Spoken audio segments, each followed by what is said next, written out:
কক্সবাজার পাইছি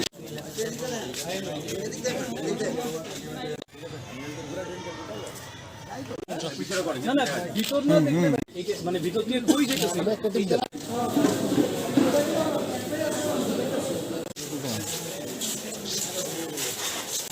মালদা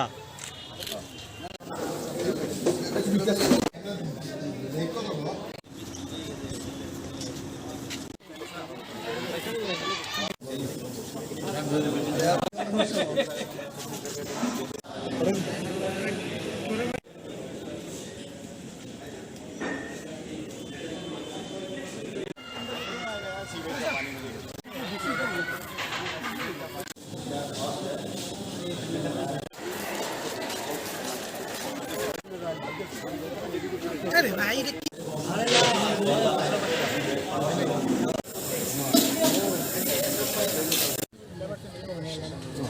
নেতাজি স্কুলের পক্ষ থেকে এবং নেতাজি স্কুলের যে পরিচালনা কমিটি আছে ওনাদের পক্ষ থেকে বিশেষ করে সুব্রতবাবু আমাকে বলেছিলেন নেতাজি সুভাষ বিদ্যানিকেতনের কিছু কিছু সমস্যা আছে, দীর্ঘদিনের সমস্যা, সেগুলি নিরসনের জন্য ওনারা আমাদের কাছে আবেদন করেছিলেন, দেখার জন্য বলেছিলেন। আজকে আমরা আমাদের কমিশনার সহ আমাদের যিনি কর্পোরেটর রেগুলেটর সেন্টারের চেয়ারম্যান রতন সহ আমাদের যিনি এসএমসির সঙ্গে যুক্ত আছেন, ম্যানেজমেন্ট কমিশনে যুক্ত আছেন, সঞ্জয়বাবু আছেন, সুব্রতবাবু, সবাইকে নিয়ে আমরা এই সমস্যাগুলি আমরা দেখেই লক্ষ্য করেছি এবং এটা অনুধাবন করেছি যে তাদের যে বক্তব্য এটা সঠিক। দীর্ঘদিন ধরে একটা অস্বাস্থ্যকর পরিবেশে এখানে মিড ডে মিলের এটা সিস্টেমটা চালু যেটা আছে সরকারের পক্ষ থেকে করা হয়েছে বা বিদ্যালয়ের পক্ষ থেকে চলছিল, এটা একটা অব্যবস্থাপনা পরিলক্ষিত করেছি। পাশাপাশি এই বিদ্যালয়ের যে পিছনে অংশটা এটা দীর্ঘদিন ধরে একটা ডিমার্কেশনের একটা সমস্যা আছে, বেদখল করে আছে কিছু বাড়িঘর, সেগুলিকে আমরা শনাক্ত করব, ডিমার্কেশন করে সরিয়ে দেবো। পাশাপাশি একটা বাউন্ডারি প্রয়োজনীয়তা খুব অনুভব করছি এবং দীর্ঘদিনে তাদের এটা দাবি ছিল।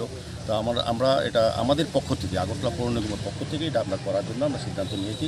আমরা এটা ডিমার্কেশন করে অফিসিয়ালি আমার জায়গাটা পুনরুদ্ধার করে এই জায়গাটা আমরা ডিমার্কেশন করে আমরা বাউন্ডারি নির্মাণ করব।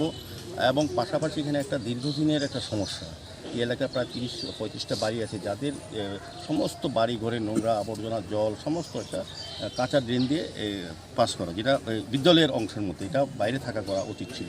যাই হোক, আমরা এটা আমাদের মনে হচ্ছে এটা করা উচিত। তো আমরা ওই ড্রেনটা করবো, দীর্ঘদিন এখানে মানুষের একটা দাবি ছিল। তো আমরা ওই ড্রেনটা এখানে এটাও ডিমার্কেশন করবো, কিছু কিছু দখল করা আছে সরকারি জায়গা, সেগুলি পুনরুদ্ধার করে ওই জায়গাতে আমরা পাকা ড্রেন নির্মাণ করার একটা সিদ্ধান্ত আমরা আজকে আলোচনা ভিত্তিতে নেওয়া হয়েছে। আমরা এর মধ্যে কাজ শুরু করার চেষ্টা করব। সার্বিকভাবেই নেতাজি সুভাষ বিদ্যানিকেতন একটা প্রাচীনতম বিদ্যানিকেতন, এই রাজ্যের একটা সুনামধন্য বিদ্যালয়, এটাকে রক্ষা করার দায়িত্ব সরকার, আমরা জনগণের প্রত্যেকেরই।